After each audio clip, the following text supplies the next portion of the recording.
Welcome to Fine, I'll Talk About It, the podcast where we say the quiet parts out loud. Real talk, no fluff, no fake positivity. I'm your host, Danielle Young, and today I am joined by spirit medium Daniel. Daniel has been gifted with the ability to communicate with archangels and spirit. With this information, he guides and assists others to fulfill their spiritual path. His main goal is to teach people about their reason for existence and to help them to become a better version of themselves. It is with this intention that he operates out of a spirit of love and compassion. Daniel has been able to help many people in finding their true path with amazing results. Daniel takes extreme pride in his ability to answer all of the unanswered questions. Daniel, welcome to Fine, I'll Talk About It. Thank you for having me on. I appreciate it. This is awesome. Yeah, I'm super excited to have you on. I know in our first conversation, I wanted to just keep talking to you forever because I love your story. Yeah, well, at least you do. My wife, not so much, but I get it. Well, I can understand why she wouldn't. So, why don't you tell us a little bit about you and why you're called Spirit Medium Daniel? My name is Daniel Jackson, but I go by Spirit Medium Daniel. I don't call myself psychic because when you say the word psychic, then people start coming up to you and say, "What am I thinking now?" And I go, "I don't know what you're thinking now, but everyone else thinks you're a moron for asking that question because that's kind of dumb." But I have seen spirit ever since the age of 3 years old. My parents and I, my two brothers and sister, grew up in New Jersey in a little town called National Park, and it had a battlefield in it. We just called it the park because you could go have barbecues and stuff there, but it had all these monuments, and but it had cannon there and a little hospital there. And this is where the Hessians fought, and everyone in that area was experiencing spirit. We'd hear the stories from different people, but we were having a lot going on in our home, to the point where, like, my two brothers and I were downstairs watching TV, and my sister's record player, two flights up, turned on. Um, but not just turned on, whatever was there was switching records. So back then it was the '70s, so you had a record on the post and you dropped the needle while it was taking records off and putting records on. Um, my sister was getting ready for school one time and she was standing in front of the mirror on this in the bathroom on this door, and my mom was helping her with her hair. When I went in front of the mirror again, there was another woman standing there with a colonial outfit on. So we were experiencing lots of things, ashtrays moving, glasses moving, all types of things like that all the time. But then by the time I was 17, my one brother had gotten married, so he moved out. My sister found an apartment. My one brother and I and my mom and dad moved down to Delaware, and I was the only one who was continuing to see things, but I was seeing them on a regular basis all the time. So it just got to be part of my life. As I explain to people, when you're kids and your mom and dad feed you green beans, and then 30 years later you love green beans because you get used to it. I got used to it, but it was happening throughout my entire my life. I remember one time watching the Rocky Horror Picture Show with my girlfriend. She's at the foot of the bed, and I'm at the other end of the bed, and then out of my closet, this big thing, maybe 4 feet long and 3 feet wide, snaked its way across my room out of the closet, and it just disappeared. My girlfriend was like, "Did you see that?" I said, "Yeah, I saw that. Let's get out of here." So I just kept having experiences like that all the time, and this was in my uh, 20s, 30s, 40s. I mean, there was one time I was I used to play in a rock band, and I had big hair and zebra stripe spandex. I thought I looked cool, but probably not so much. I came home from a gig and I laid down in bed. When I did, something laid down next to me. And this happened like Oh, 3 or 4 times where I'd lay down and I'd feel the whole bed shake and the pillow would press down, and I'd look around, but that 5th time when it happened, I laid down. So when I did, I went to look and see what it was, and whatever was there picked up the blanket I had on top of me, and it brought it up to the ceiling and shook it above me, and then it dropped it on top of me. And then for 2 years after that, I slept on the couch downstairs because I was scared shitless. But, yeah. but, these types of occurrences would happen frequently, so much. I was always told when I was young, my both my sister and I, we were sensitive to spirit. That's what I was always told. But I just had a lot of ghost stories for all my friends. And then again, it was just progressing. up into my 30s, 40s, and then right before turning 50, my wife went away on vacation for 2 weeks to go visit her daughter, and for those 2 weeks, I saw everything you could ever imagine in a scary movie happening in my house. Um, it was disturbing, to say the least. Clouds coming out of the walls and clouds coming out of the ceiling, and I'd see, each cloud would be like a different color each night when I go to sleep, like red or green or blue, and then green with black stripes, red with black stripes. I saw 7-foot skeletons walking around the home. I saw skulls floating around the house with red eyes and fangs. So crazy stuff.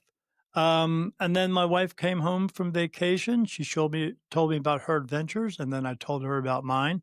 Now, my wife at the time was a nurse, and she thought maybe because I'm diabetic, my medicines were causing me some type of psychosis. And then 3 days later, she started seeing some of the same things in the house. So Really? yeah, we we had we had done as much research as we could find.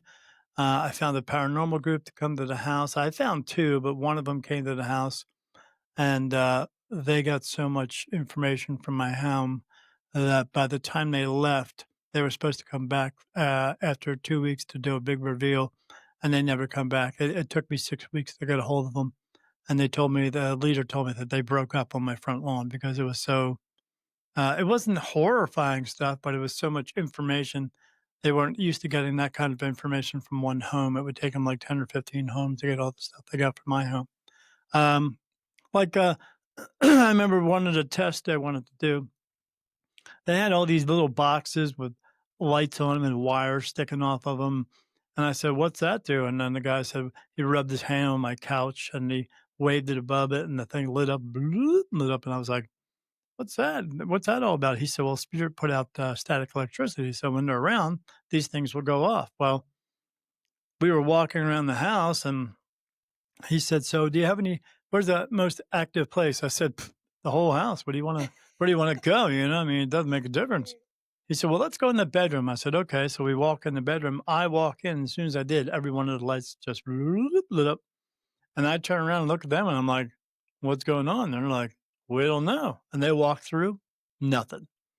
So, they come in the bedroom and they do this one test, where they want me to go in. One guy says, "Let's go in the walk-in closet and see if we pick up anything in it." I feel like I'm drawn to go in there. I said, "Okay."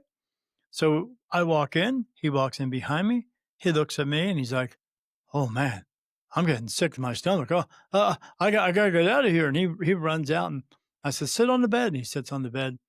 I said, "You okay?" He's like, "Yeah, I think I'm okay." "Can we go back in?" I said, "Sure." I go back in, he goes back in within seconds, he's like, "Oh, I'm gonna get sick again," and he runs out and sits on the bed. I said, "Are you alright?" He's like, "Yeah."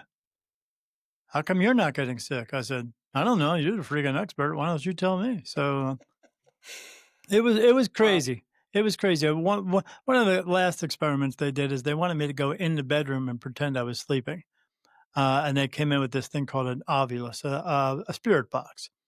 Mhm. And when I was laying there in bed and they walked in and they turned it on. And immediately when they turned it on, it started spitting out words. It said Wendy, Michael, Paul, Helen, unique, special, light, energy. One time it said the word road, like a street. And when it said road, a car went past my house. And I was like, what's going on here? This is crazy. Wow. So what they did is they asked like for 10 minutes straight because they said they timed it. And for 10 minutes straight, it answered. And one of the questions they asked was, "Are you here to harm Daniel?" And then that computer voice came out and said, "No, we are not here to harm Daniel. We love Daniel. We love Daniel's light. Daniel is the light." When it said Daniel is the light, I was like, what the heck is that supposed to mean? I mean, just so much stuff was happening. So, I mean, even when they went out of the room, I went out and they're all huddled up. And I said to my wife, what's going on? She's like, "I don't know. They're talking about something." So they got done and they turned around. Now, I was excited at that point because We my wife and I had been going through so much for like 6 months. We couldn't get this figured out, and so these people were witnessing something we were witnessing all the time, every day.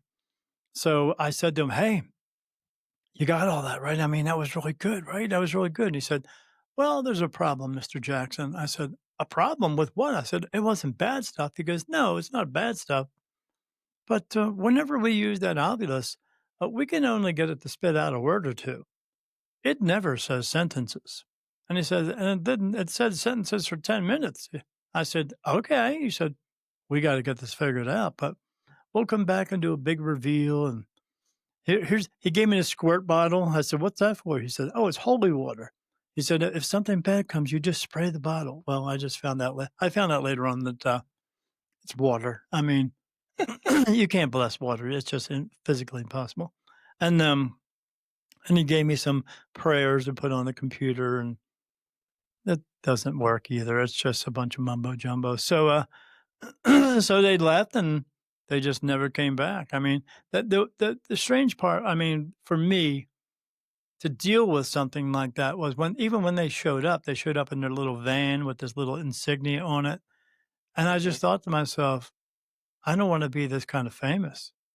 I Yeah. mean, everyone around me is going to think they're living next to a poltergeist home or something. Unfortunately for them, they were, Yeah. yeah, so that just, and then eventually I found, we after that didn't work out, I looked around, I found 5 mediums, none of them knew each other, every one of them told me the same story about me, but, it just it has progressed. That one of them wanted me to come to her show, and she said, "I want you to see how I do it," and I was like, "Do what?" You know, "I don't know what you're talking about." So, my wife and I go to the show, and when we go into the show, we walk in, that lady's standing on the stage, and she's like, 100 feet away from me, and she sees me walk in the room, and she just locks eyes with me, and as I'm going through the room and sit down, she's watching me, and my wife says, "What was that all about? That was creepy." I was like, "I don't know, I don't." She said, "You tell her you were coming?" I said, "Well, I told her I was gonna buy a ticket, but I didn't tell her what show I was coming to. I just came to the one that was closest to us." So, and she ended up reading 8 people in the room, and one of them was me, and when she read me, she said the spirit kept coming through trying to get in front of the line of the other spirits, which was, I was like, "What is she talking about?" But, when the spirit came through, she said, "I'm getting a picture of this man who wears a suit and tie, but he also wears t-shirts and flannel shirts on the weekends, and he's showing me that he fell down, and that's the way that he passed away, and does this equate to anybody?" And I was like, "Yeah, I think that's me." And she said, "Well, I'm also getting a name. His name is Robert, but he goes by Bob." I said, "Oh, that's me." I said, "My dad's name is Robert, but he goes by Bob. He wears t-shirts and flannel shirts, but he also wears a business suit." And he did fall down. That's how he passed away. He was in a basement cleaning up the basement because all of us kids were coming over for Easter. And he fell down and he got up and then he went to go upstairs and he fell down again. When he did, it moved his brainstem. Um, and then she said, "Who is Sarah?" And I said, "Sarah?" And she said, "Yes, Sarah, the one who had to make the big decision." I was like, "I have a niece named Sarah," but she said, "No, Sarah, who made the big decision for your dad to leave." I was like, "Oh, that's my mom. My mom's name is Joan, but her middle name is Sarah." So Mm. she had to make the Wow. decision to pull the plug. Yeah. And then she said something about, he showed me a picture of someone who wears scrubs and a stethoscope and a school bus and looks like prison bars. I don't know what that is supposed to mean. I said, "Oh, yeah, that's me." I said, "I went to school for medical records and now I work in a prison." So I knew all that was when she was getting all that, I was like, "Okay, this is real stuff." So so I went down to the stage and I introduced myself at the end of the show. And I said, "I'm Daniel." And she said, "Oh, I just spoke to you on the phone like 2 weeks ago." I said, "Yeah." And then she spoke to me like a teacher, and I'm 7 years old. She said, "Stay here, don't move, wait till everybody leaves. You and I need to have a talk." And I'm like, "Oh, crap," like, what did I do? But, and then she said, "So I understand you see a lot of spirit." And I said, "Yeah, it's like being in a room with 1,000 people, except nobody leaves, more just keep coming in." And she's like, "That many?" I said, "Yeah." She said, "Well, they're coming to you. That's why you see so many." I said, "Why would they be coming to me?" She said, "Oh, I saw you come into the room. I could feel you on the outside of the room." She said, "When you walked into the room, I could see you, but I see you like spirit sees you. And I said, how do they see me? She said, oh, you look like a white light. Like you just look like a figure of white light. You're a beacon of light and they're coming to you so you can help them. I said, do what? What am I going to help them do? Yeah. And she was like, they want you to help them cross over or they want to have conversations with you. And I was like, cross over? What are you talking about? She said, yeah, to cross over into heaven. I said, And how old were you when this happened? um, when I went to see her, it was about 6 months before being turning 50. Oh, okay. So you weren't a child. This was adult No, and no, this was 9 years ago. I'm turning 59 next week. So, yeah, okay. it was kinda crazy, I mean, and but she said, "Yeah, they're coming to you." And I said, Why are they coming to me?" She goes, "Oh, Daniel," she said, "You're so bright. You look like" they think that you're the light into heaven. That's how bright you are. She said, "I've never seen anybody who's that bright." And she said, You just look like a figure, a man figure, but you're a solid bright white light." And she said, "It was hard to look at you." And I was like, "Really?" I mean, do I look like I'm hard to look at? I don't know. But anyway, but, yeah, I got jokes. But, um but yeah, and then she said, You have to make a big decision with this." I was like, "With what?" She said, "Oh, Daniel, you're just an untrained medium. You just don't realize it." And I was like, "Oh, okay. Well," and she said, "You have to make a big decision. You have to have a sit down talk with God and decide if this is what you're going to do." I said, "Do what?" She said, "Decide if you're going to be a medium or not." I said, "I don't know what to think about that." And she said, "Well, I know you don't want this to go away." And I was like, "I mean, it's been a part of my life, my entire life, but I don't know what I'm doing here." She said, "Right, you need to be trained on that as well." She said, Yeah. and she said, "If you do," she said, "I think you're gonna be very powerful. I think you have more power than you understand." And I was like, "Okay," so my wife and I ended up going home, and then, and I said on the way home, I said to my wife, I said, "I guess I'll have this talk with God." I mean, so when I got home, I sat there for a little bit, and she's like, "You all right?" I'm like, "How do I have a talk with God? What do I do?" Yeah, that's a tall order, like, Yeah. to have a talk with God. Yeah, I mean, How do you do how that? do you do that? And so my wife puts everything into perspective for me, and she said, "How do you talk to him any other time?" And I was like, Mm, "Oh, okay." So I went in the bedroom and basically sat down and I said, "God," I said, "I don't know what's going on here with me, but I need help. I mean, I've looked everywhere else for help, and I can't find any help, and I need you to help me here because I need to figure this out. But if I said, if you help me out, I'll do whatever you want me to do. If you want me to help these spirit, like this woman said, or help them to cross over, or even if you want me to help people, I'll do whatever you want me to do." And I nervously said it in a way where I said, "I'll do whatever you want. I'll go wherever you want." And I thought about that for a second because I was like, well, if I have to go somewhere and do this away from my wife, how am I going to do that? And I'll be whatever you want me to be, and I'll be wherever you want me to be, whatever you want me to do. You just point me in a direction. I'll go. So when I got done the conversation, I went out to my wife and said, "Well, I mean, we'll see what happens." The very next day, everything started to change. And then mm, eventually, some people came into my life. I met a woman who was doing an intuition class. We went. And from that class, I told everybody there what was going on, and everybody there in the class is looking at me like, "What?" And, and so the mm, woman at the end of the class, she said, "Look, I'm putting a group together. It's all professional mediums. You need to come. I think we can help you figure this out." And they did. And I worked with them for about a year, and they helped me to develop, my ability. But since then, my ability continues to grow and grow and grow and grow, and it's always progressing. Like in the beginning, I was getting answers from them that I'd hear thought come in, but I also found out there another medium told me they were touching me on my face for yes and no answers, and I was like, "Oh, really? Like where?" She said, "On your face." I said, "Oh, is that what that is?" She's like, "Why? You felt it before?" I said, "Yeah, I just thought it was a bug crawling across my face. I'd always brush it away, but, so I actually sat in my office in prison and, and said to them, I said, "So you're touching me on my face for yes and no answers," and I got touched. I was like, "Wait a minute. Slow down. I gotta figure this out." I said, "So I'm gonna ask some questions and like a trial and error thing." And I said, "You can just tell me the answers." I said, "So is my name Daniel Johnson?" And I got touched, "No." Like here, right here on my face, I got touched there. And I was like, "Oh, so that means no." And then they touched me. And I was like, "Wait, wait, hold on, slow down."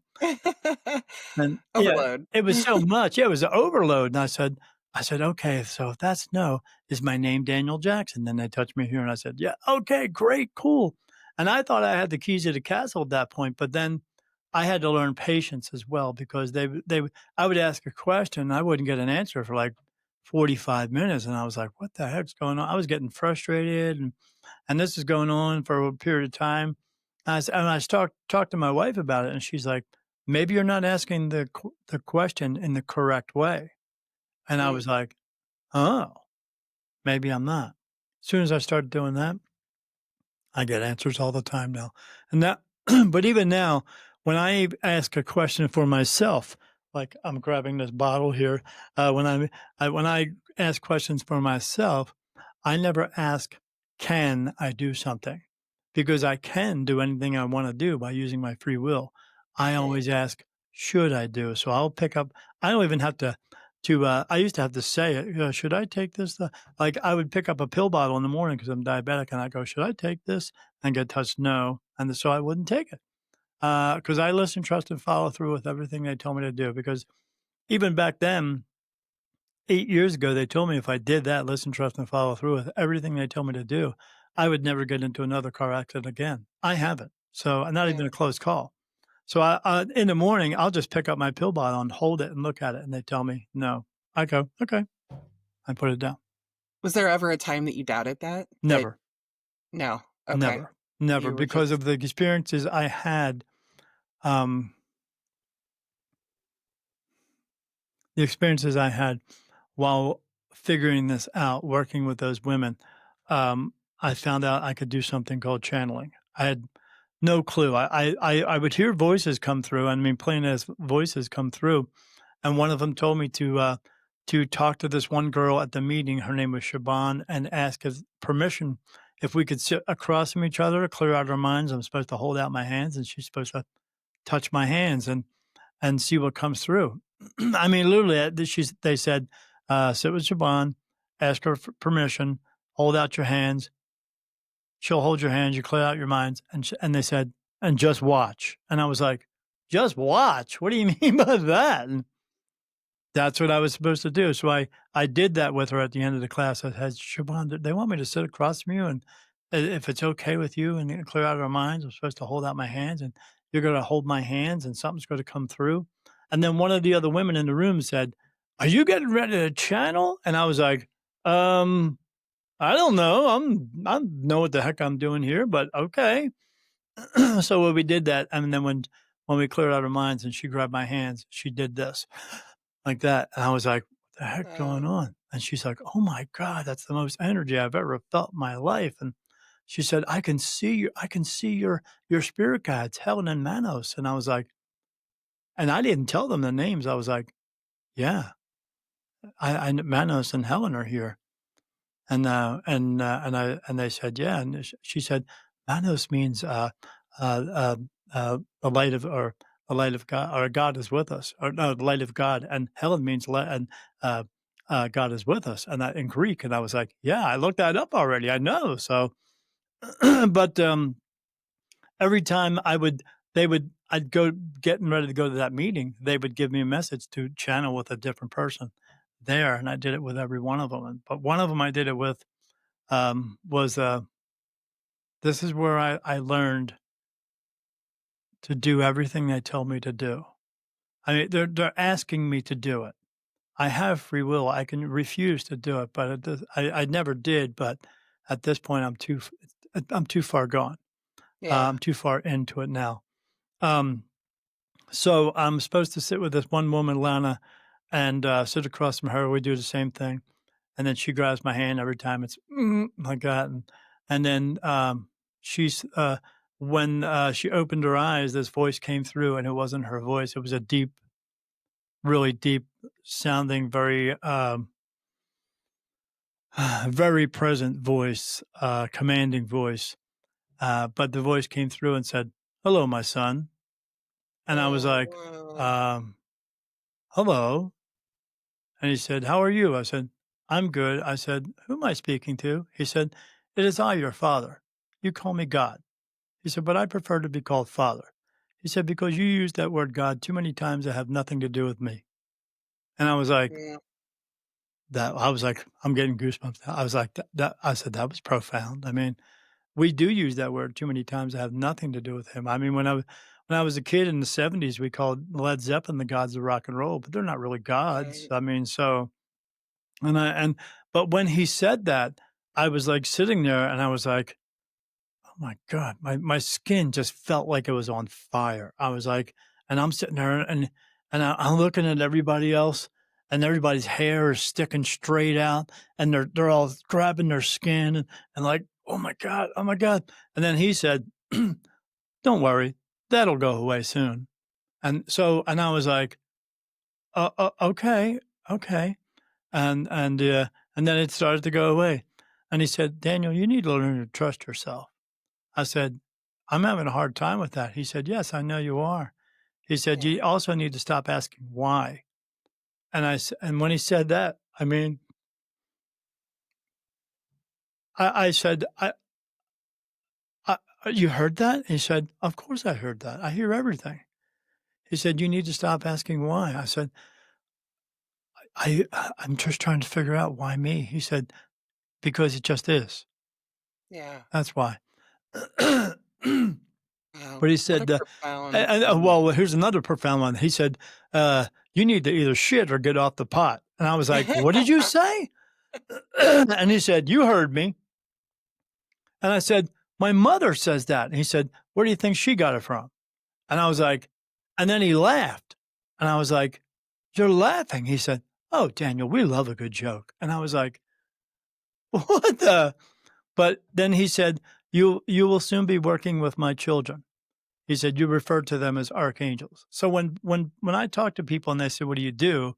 I say, I work with who we refer to as archangels because that's what he told me. But, he said, "You'll be working with my children." He said, "It's going to be a process. It's not going to be easy, but this is what you must do." And I was like, "Okay. I mean, I'll do whatever you want me to do." Yeah, And he said, "I know you will." He said, "But you do have a choice." He said, "You don't have to do this if you don't want to." I said, "I wanna do this. I feel how like do I you have to." And yeah, he how do you said, say no to God? "Yeah." And he said, "Oh, I know you will."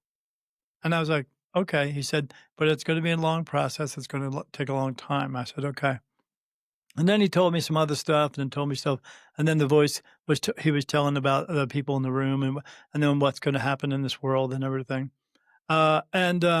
He said, "Do you have any other questions?" I said, "N no. What do I ask you?" And he said, "Anything you want."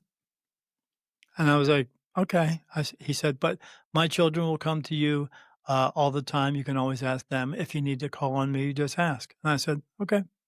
I said, he said, "Anything else?" I said, I know. I think I'm good." He said, "Okay. I love you."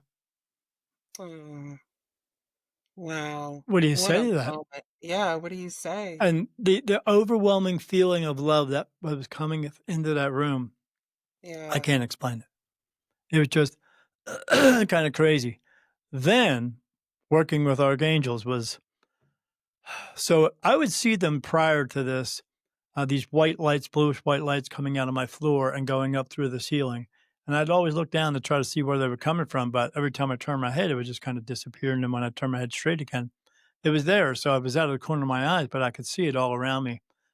And then, at nighttime that after that, I started seeing these beings in front of me, and these beings had, like, arms and, like, little tentacles coming down and stuff, and I was like, "What is this, man? This is crazy stuff."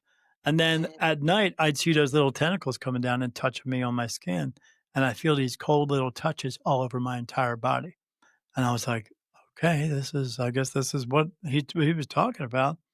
And then I'd go to sleep because 'cause I'd fall asleep, it'd make me go to sleep. And then I'd wake up 2 or 3 hours later, I'd be throwing up and crapping everywhere.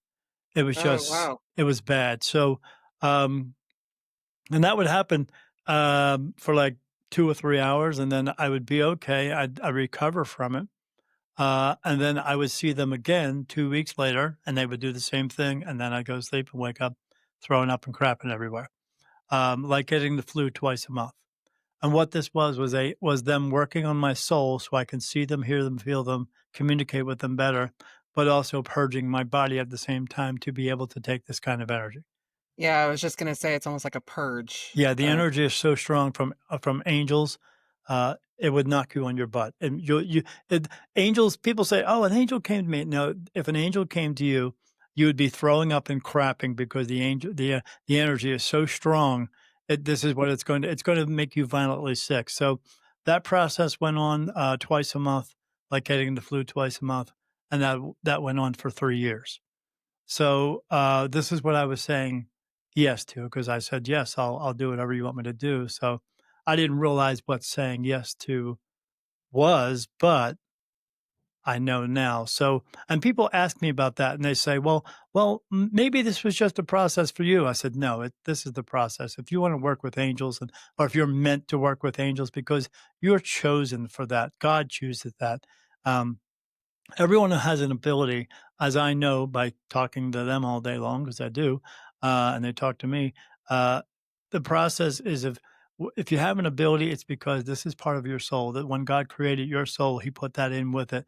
As they tell me, some of us are meant to be teachers, others are just meant to be students. So, the ones who have it, and sometimes you wake up to it in your lifetimes, and sometimes you don't. And sometimes people wake up to it, but they're afraid of it because you're dealing with spirit. Throughout my day, I don't ever not see, hear, feel, smell, sometimes taste. You don't want that part, and yeah. communicate with spirit. When I say you don't want that part, it's when a negative energy comes through and is trying to uh, overpower me or something like that, or influence me. But they can't because they can't get close to me because my angel, my say my angels because they are. Um, Protect me from everything. But when they do come in, they still talk to me, and when that sensation comes in, it feels like someone just threw up in your mouth. That's what it tastes like. It's horrible. Uh, Well, but that's them just trying to be who they are, negative. But yeah, this has been going on for me for 9 years. It's every day of my life. It doesn't turn off. It doesn't go away. I look at your background, I see the bricks there and all that stuff. You would probably see that color of the bricks. I don't. I see that, but I also see blue in that. But I see blue in you and everything else. And that blue that I'm seeing is the veil. So whenever in my regular vision, eyes open and closed, I see spirit so everywhere. I have a couple questions. Sure, I love questions. Okay. How were you able to distinguish the names of your spirit guides from other spirits? Well, regular spirit do talk to me. I see them around me. Again, it's like being in a room with 1,000 people. Um, like I had some spirit last week who came in, and one of them, I saw a group of them there because I keep my room completely blacked out so I can see everything. But again, I don't just see spirit, and I don't just see people. I see dogs, cats, horses, cows, fish, other beings from other worlds, everything. I see into other dimensions, other realms. I remote view that just turns on, but I have a little bit of control of it. But I had some spirit in front of me, and this guy just turned around with he had glasses on, and because they are pure energy, they can manipulate themselves to look like anything they want to. And he said, "Hey, Daniel, can you hear me?" And I said, "Yeah, I can hear you." And then he turned back around to the group. He said, "Yeah, you can hear us." And that was it. I was like, "Okay, well, what next?" But whenever I get whenever I was getting touched, I knew it was I had one touch here on my eyebrow, my left eyebrow, and that was Manos, and on my right eyebrow was Helen. The way that happened is I said, "Well, who's touching me?" And I heard a name in my mind, and I was like, "Manos." I said, and I heard Greek, and I was like, "Oh, okay, I'll look it up." And then Helen, and they also said Greek, and I looked it up. Um, but that was even solidified when I did that channeling session. She said Yeah. Manos and Helen, and I was like, I never told her that. So every time I get a touch, I get a new touch on my face, a name comes in. I write it down. In the beginning, it was just one touch here, Hannah, Manos, and Helen, and then I just got a general answer for no. But now it's to the point where I just get a general yes. It could be any one of them telling me that yes, but there's always someone there telling me that yes. And like I said in the beginning, it was 2 touches. As of last night, I had a new touch come in, and now I get 103. So I have 103 different names, 103 different touches on my face and on my head. And whenever I'm being touched, I know exactly who's doing it and when. And sometimes it's 3 or 4 of them at the same time. Even So it's this one right here down the center of my forehead. Jesus. oh, okay, so it's so your spirit guides touch you above your eyebrows. Yeah, well, they cuts me Everybody else all let over my go. face now. So, like, right over Okay, here is, I had another one come in after Helen. Helen moved to the back of my head. She touches the back of my head. It feels like someone's rubbing my head when I get nervous about something. She'll rub my head. Uh, and or if they're working on me, I feel other little touches. Feels like a spider walking across your head.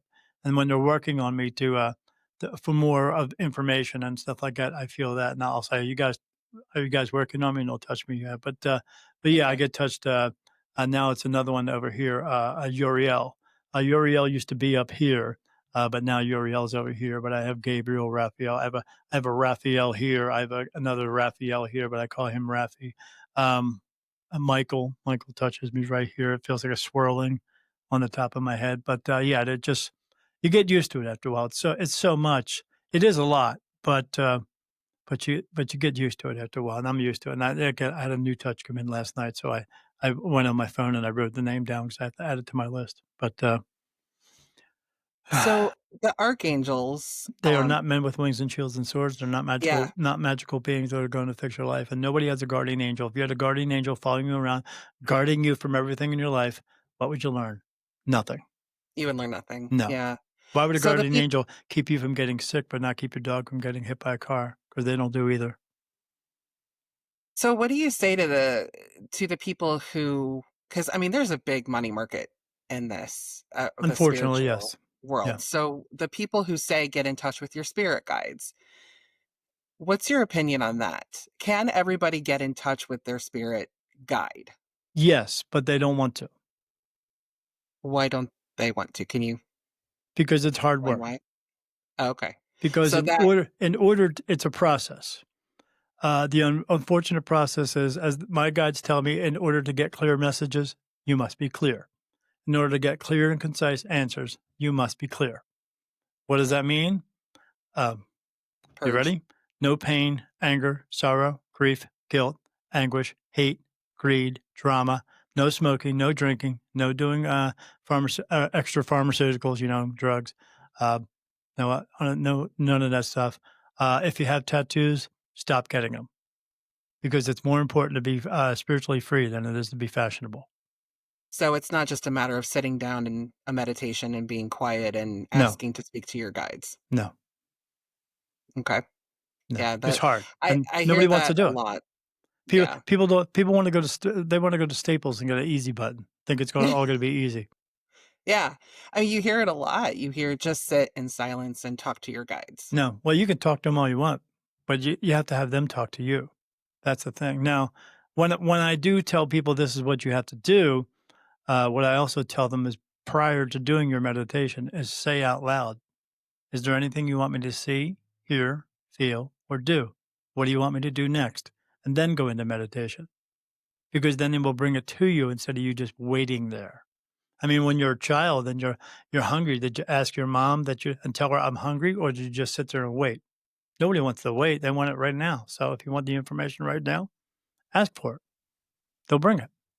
And And what about signs? when you do that, you're recognizing the fact that they are real and recognizing the fact that you want their help and they're going to inclined to help you more that way because they want to develop a personal relationship with you. But again, in order to get those clear messages, you must be clear. We get messages sometimes in our dreams, but why? Because when you're in your dreams, your soul actually rises up out of your body. It's always connected. The soul is always connected. The only time it's not connected is when you're done and you're out of here. But you're out of your body, and because you're out of your body, the human body, the body itself and the brain are a block. Everything is a block. with the body and the brain. Consciousness is not the brain. It's not a pineal gland or anything like that. It is the soul, and the soul, the power behind the brain and the body is the soul. The soul getting the body, working with the brain. The brain makes the little parts work, and it gets you to turn around and notice things and pick up on things like that, like what we call angel numbers and all these other things. You're seeing them because your soul is directing your body to turn around and do that. Uh, and and the soul is here to learn things. And the only way it can learn to be in this physical world is be within this physical body, which is a vessel, in order for the soul to be here. That's all the reason for it. But when the soul does leave, it will retain the shape of you, and you'll be you. But you'll be you with all your memories of this lifetime, but all your other lifetimes as well. Why is everything else? Why are you not able to retrieve those lifetime memories now? Because your body is blocked. Because you have all that pain, anger, sorrow, grief, guilt, anguish, anxiety, all that stuff within you, and you're not willing to release it. You can, but no one's willing to do it. What I does it am. take to release it? You let it What's go. the My favorite 3 words, you let it go. let it go? You know, Yeah. when you're driving down the street and you see a car accident, do you have to rubberneck? No, you don't. If you can't actually physically do something about it, keep going. It has nothing to do with your life. Do you have to let someone get angry at you? Well, they'll get angry, but do you have to react to it? No, you do not. You can choose to let it go and go, "Oh, are you done? Oh, don't you have anything to say?" "No, have a great day," you know? No, I choose not to get angry over other people's anger. I choose not to get into other people's drama. I don't have to do any of it. I don't have to smoke. I don't drink. I don't do drugs. I have no tattoos whatsoever because they tell me not to get tattoos because in order to get clear messages, I must be clear, so I don't do it. But I listen, trust, and follow through with everything they tell me to do. Anyone can do it, but no one's willing to do it. Yeah. Is there ever a time, because we had talked about this in, our conversation before. You had described how spirit has a couple of paths. They can either go towards the light or they can go away from the light. But not going away from it, just not going in. They're just not going in. Yeah, they're Yeah. kind of stuck in not a purgatory, but No, there's no such thing as purgatory, there's no such place as hell. There's no such thing as a Satan or a devil. There is a Lucifer, he's an archangel, he's actually one of my guides, he touches me right up here. Um, Everyone has seen his, angel number, 1111, that's who it is, and that has to do with business. So, but yeah, you're either walking into the light or you're not. What's going to happen is you're going to wake up out of your body. You're going to look down and go, "Oh, I guess I don't need that anymore." You'll take a step to the left. You'll look to the right. A light will turn on for you. That is a portal for you to go into, and you're either going to walk in or not. And if you walk in, that's you letting go of all your pain, anger, sorrow, grief, guilt, anguish, everything you've acquired here, because you don't come into this world with it. You know, you wake up in a baby body going, "Wah," and your mom and dad's going, "I'm your mom and dad." You're going, "I don't know who the heck you are, but okay." And then they raise you and they teach you the ways of the world, which is basically bullcrap. And all this lies and deception, so that you'll fall in line like everyone else does. You'll become sheep, or the flock, or now they call us the herd mentality. They're calling everybody cattle, and people think that's okay. I don't think so. So because they tell you one day to eat bacon, and then they tell you not the next day not to eat bacon. Well, you know who they are. But the problem is they need to shut the heck up. What we need to do is stop listening, but we don't. We pay attention to that narrative all the time. We follow through with it and fall in line.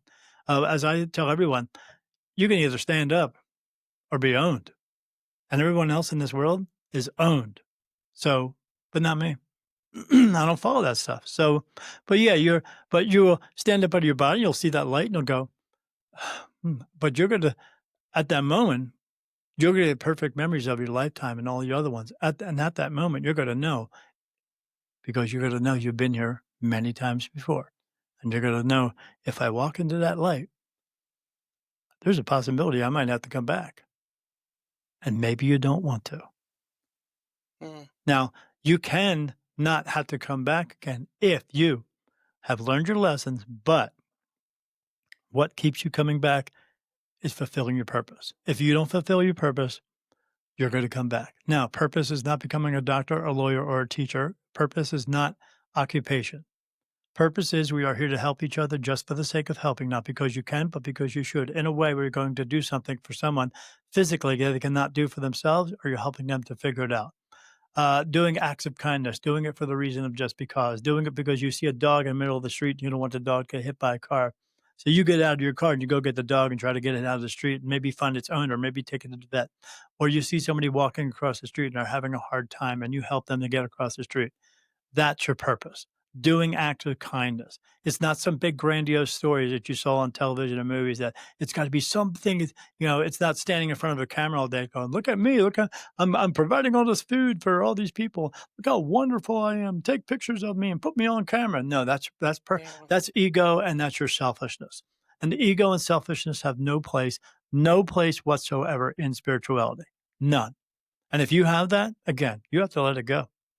You can't. So, yeah, so you're either going to walk into that light and go, okay, because once you walk into that light, you become a bright, white, loving soul again who likes to do good things. So, what will happen at that point is you will go to the holding place. They will go over your life with you. Some people call it a life review, and they talk to you about what you did and did not do, and they'll show it to you. And then, but if they talk to you more about what you did not do, you stay there.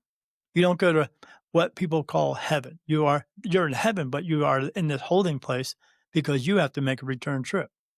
You have to come back into another body and do it all over again. Why? Because you didn't help as many people as you could. Because purpose is choice.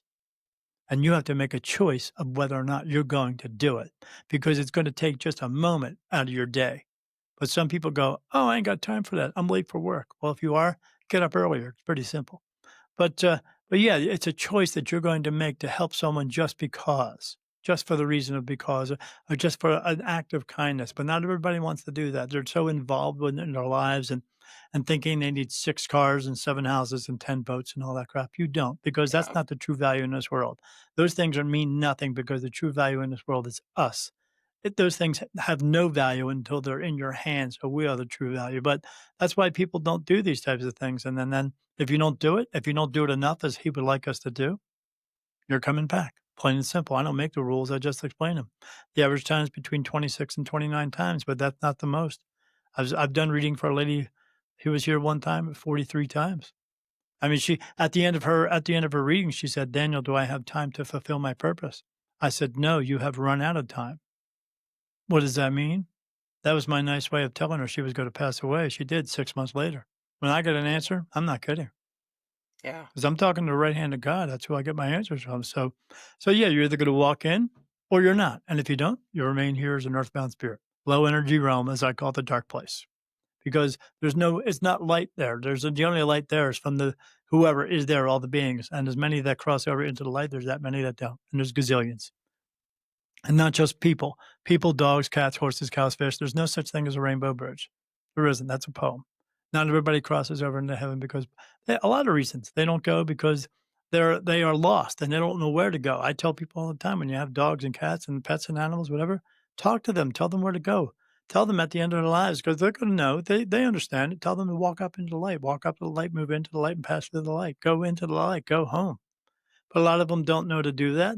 A lot of them get lost with that. A lot of them have that, I don't want to come back, and they stay here.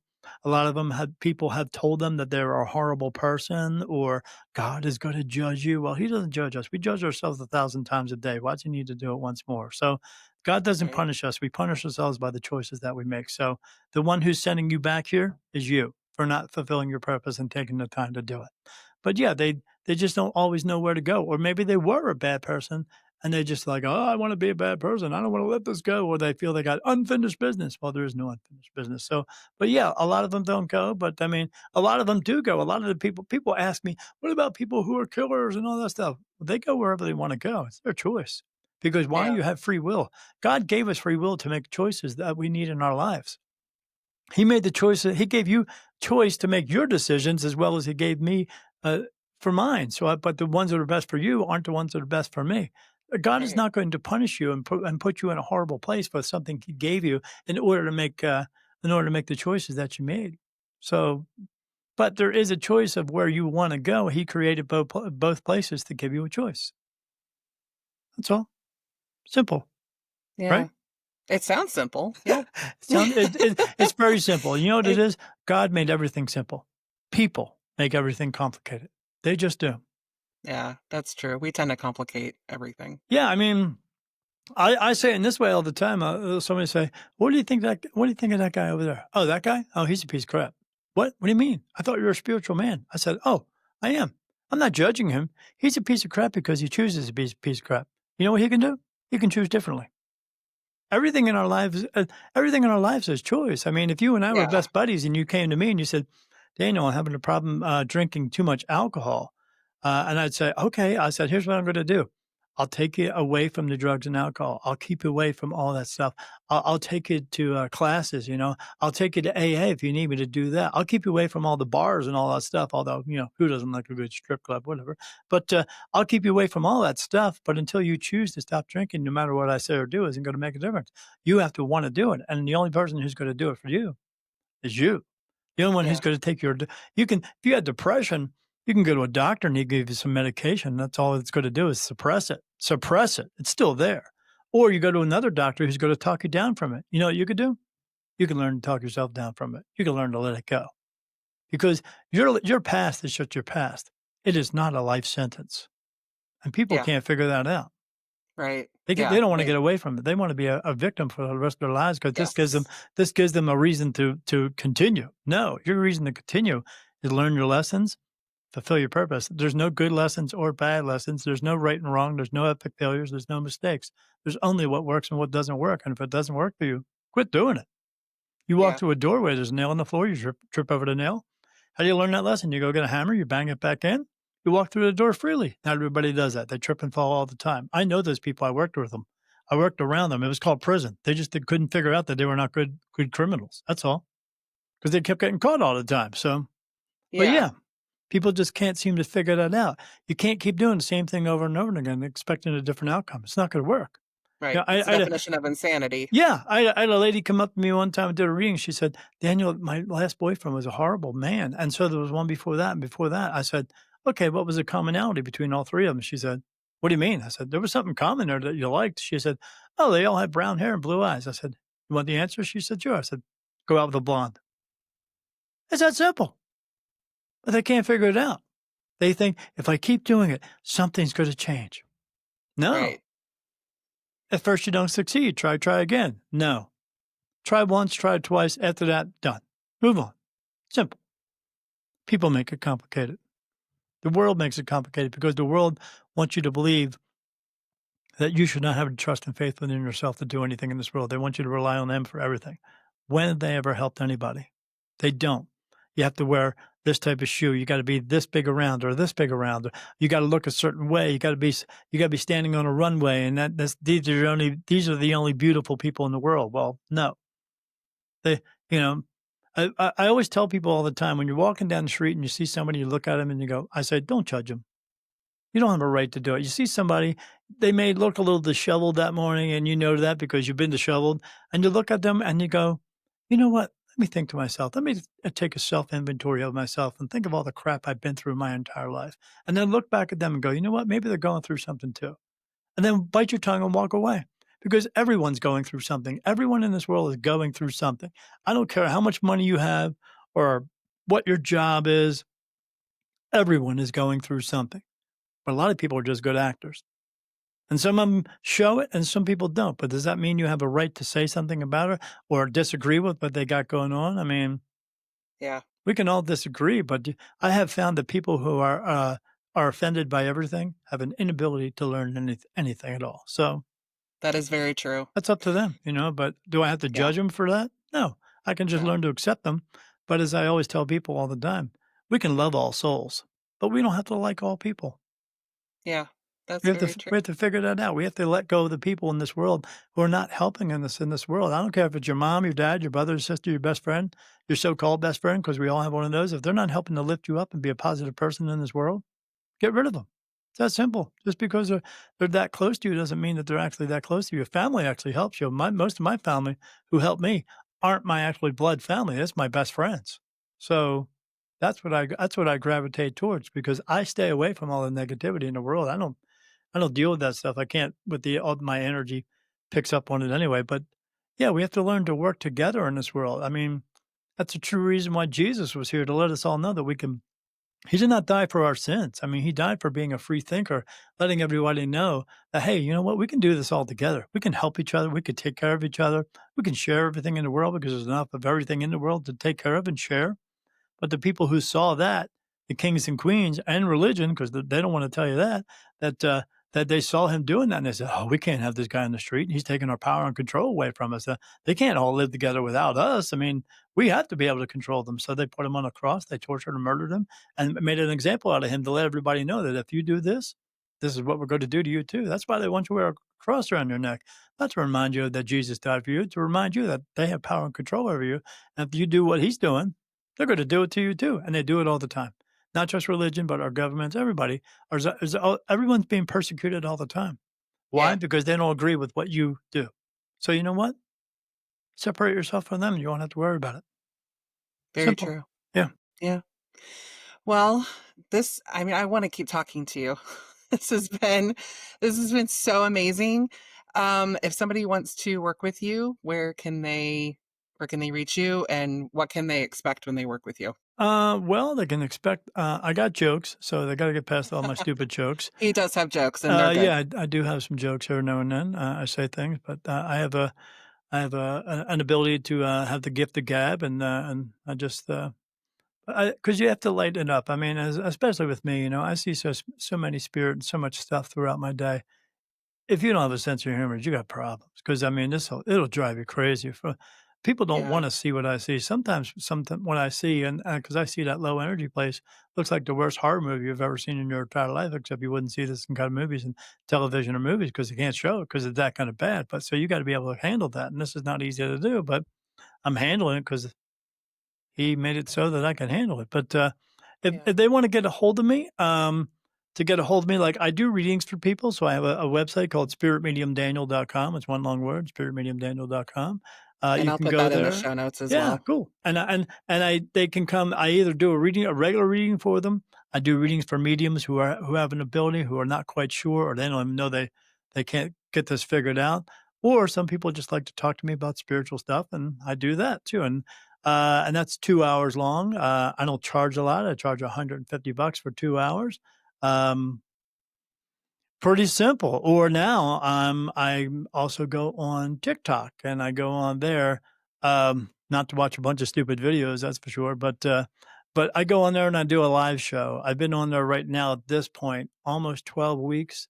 And I have about 3,800 followers in 12 weeks. I'm kicking butt on there. Why? Because people know I'm telling them the truth. That's why. Yeah. Someone said I'm giving them tough love in a way, but I'm because I'm very blunt. I'm very straightforward. I'm very black and white. I have a no bullshit delivery.